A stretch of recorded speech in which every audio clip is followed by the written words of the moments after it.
Hey everyone, this is the new Tesla Model S 2021 long range version, and I wanted to do a quick video review of the Yoke steering wheel.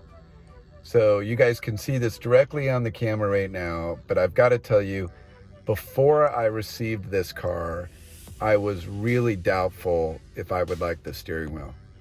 In fact, so much so that I was maybe not going to get this car. It was that much of a potential deterrent for me. I even looked at, well, can I get a regular steering wheel installed on it? All those types of things went through my mind, as I'm sure it's doing for yourselves. But I got to tell you, honestly, as I've gotten to use this steering wheel multiple times, I really am liking it quite a bit. The first time you drive with this steering wheel, I think most people are reluctant. They're feeling like, am I going to really like it? What am I going to do? Because I like to put my hand on top of the wheel. All those types of things are going to go through your mind. And I got to tell you, overall, I've been very happy with it. And I'm going to go through a lot of those details for you today. So the first thing I want to point out is just the grip on the steering wheel. The grip in general, they must have designed this very similar to a video controller. When you put both hands on the steering wheel and hold it like this, it feels extremely comfortable.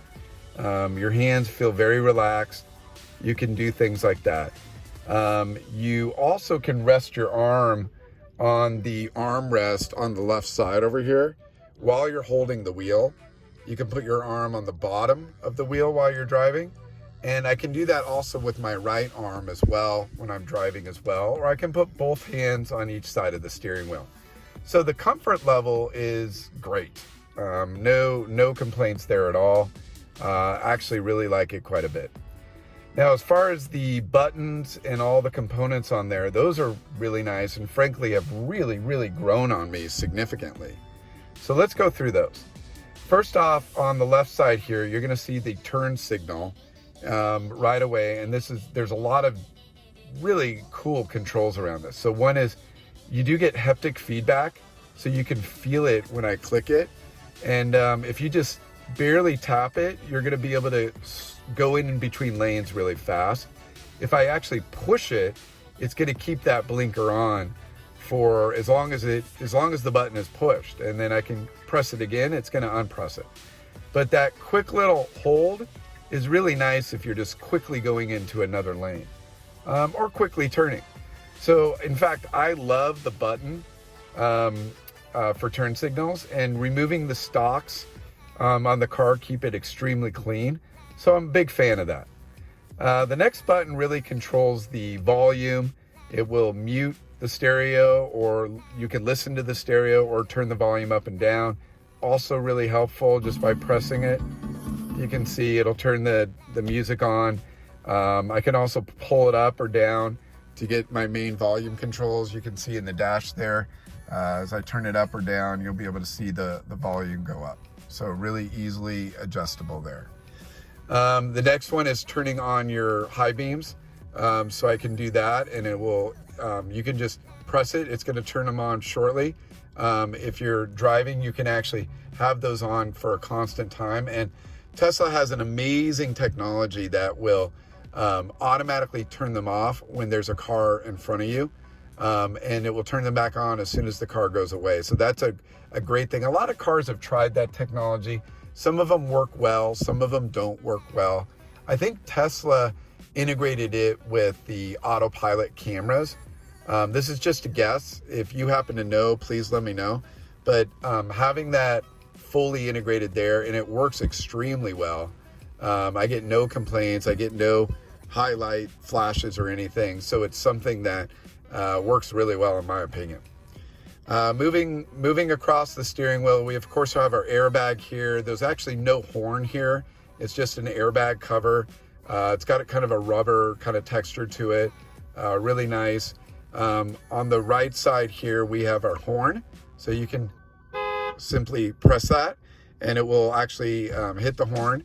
You also have another knob here, which will allow you to go into autopilot, and you can actually control how it goes into autopilot. You can make it a one click to go into autopilot, or a 2-click to go into autopilot. I have mine set up as a 2-click, mainly because I don't want to accidentally click it. I want to purposely double click it to actually go into autopilot. So that's why I've kept it on the 2-click. Then you have your wipers, which are also going to be really important to turn on instantly if you need to. So just simply a click, and you'll see here on the windshield, they turn on instantly. That's a quick, just clean off the windshield, but if you click it and hold it down, then it will actually keep them on for you. And then you have your audio communication, where you're actually talking to the car. This is kind of like talking to Google or Amazon, Alexa, anything like that, where you literally will click the button. You can ask the car to do all kinds of things. You can ask the car to turn up the temperature. You can ask the car to navigate you to the nearest Starbucks. You can ask the car to navigate you home. You can ask the car to call your wife or call a friend. And if you mention their name, it will go directly and it will connect directly to your cell phone and actually call that person. Tesla's done a wonderful job with that technology and connecting with key individuals. So it really makes for communicating with the car really easy. Frankly, I love that technology, and that's gotten a lot better over the course of the last year. When they first rolled it out, it was just okay, but over the last year, it's gotten way better. So I think they've done a number of improvements with the audio communication, and just does a fabulous job.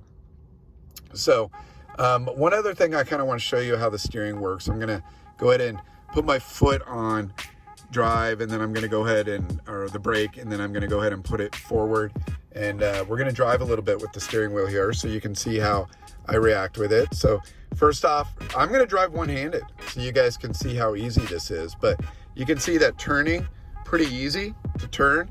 The car is really smooth. You can hold the steering wheel down like this while you're turning. Makes it real easy to drive around the parking lot that you may be in. I'm just in a parking lot at a park here doing this video, but you can see pretty easy to drive it. I'm going to pull out here real quick and we'll do a U-turn so you can see how easy that is. But it's a lot easier than a lot of people think it is. A lot of people have been really concerned about this on YouTube, which is one of the reasons I wanted to do the review here so you guys can see how easy it is to actually drive it. And it's a lot easier, again, than most people would think.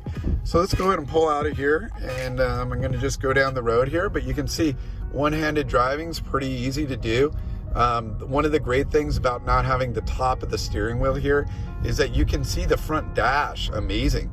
I mean, look at the cars when they go by, our speed limit.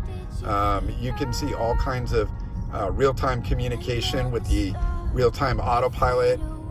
You can see the traffic speed that I'm allowed to go in, all those different aspects that are showing up. We even see garbage containers on the screen as well.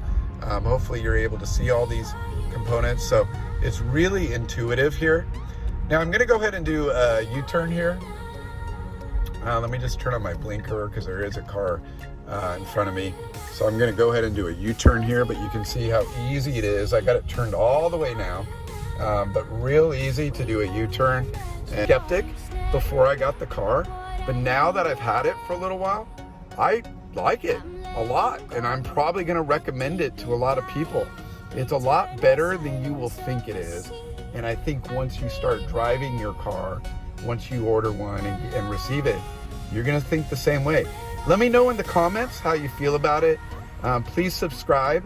And also let me know if there's any other videos you would like me to look at in relation to this 2021 Tesla Model S long-range version. If you have any other videos or comments you'd like me to do, please let me know. Thanks a lot for your time.